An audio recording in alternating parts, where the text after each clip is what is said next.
এবার এমন কীর্তি করলেন মুস্তাফিজুর রহমান যা করতে পারেননি দুনিয়ার দ্বিতীয় কেউ। ইতিহাসের সব সেরা বোলারদের পেছনে ফেলে গড়লেন অবিশ্বাস্য এক রেকর্ড। জসপ্রীত বুমরা, লাসিথ মালিঙ্গার মতো বোলাররা নেই তার ধারে কাছে। নিজের কাটার জাদু দেখিয়ে তিনি এখন সবার উপরে। মুস্তাফিজুর রহমানের এমন বিশ্ব রেকর্ড নিয়ে বাকিটা জেনে নেব রিপোর্ট। ভ্রমণ ক্লান্তি নিয়েও নিজের প্রথম স্পেলে গুজরাটের রান তোলার লাগাম টানতে থাকেন মুস্তাফিজুর রহমান।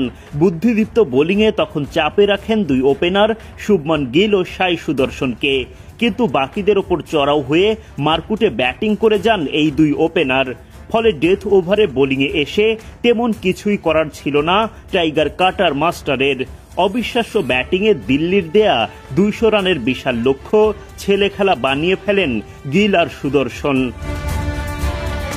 সংযুক্ত আরব আমিরাতে জাতীয় দলের হয়ে খেলার 24 ঘন্টা পার না হতেই আইপিএলে মাঠে নামতে হয় মুস্তাফিজুর রহমানকে। 6 কোটি রুপির দ্য ফিজকে সেরা একাদশে সুযোগ দেয় দিল্লি ক্যাপিটালস। টস হেরে আগে ব্যাট করতে নামা দিল্লি 20 ওভার শেষে করে 199 রান। কেএল রাহুল খেলেন 65 বলে অপরাজিত 112 রানের দুর্দান্ত ইনিংস। গুজরাটকে 200 রানের টার্গেট দেওয়ার পর ইনিংসের চতুর্থ ওভারে প্রথমবারের মতো বোলিং আনা হয় মুস্তাফিজকে। এসেই গুজরাটের ওপেনারদের রান তোলার গতি থামিয়ে দেন। প্রথম ওভারে 2টা ডট বল করেন মুস্তাফিজ, কোনো বাউন্ডারি হজম করেননি। এই ওভারে তার খরচা মাত্র 6 রান। পাওয়ার প্লের শেষ ওভারটি করতে ডাক পড়ে মুস্তাফিজের। এই ওভারের চতুর্থ বলে সাই সুদর্শনের হাতে বাউন্ডারি হজম করেন তিনি।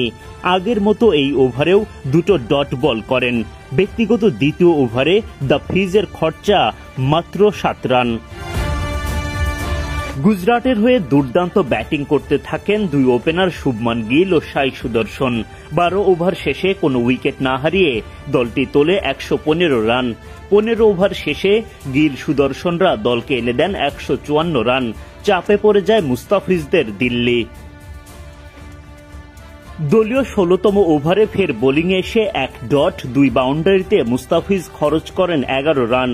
গিল সুদর্শনদের অবিশ্বাস্য ব্যাটিংয়ের সামনে আর কিছুই করার ছিল না তার। দিল্লিকে উড়িয়ে দিয়ে দুর্দান্ত জয় তুলে নেয় গুজরাট টাইটান্স।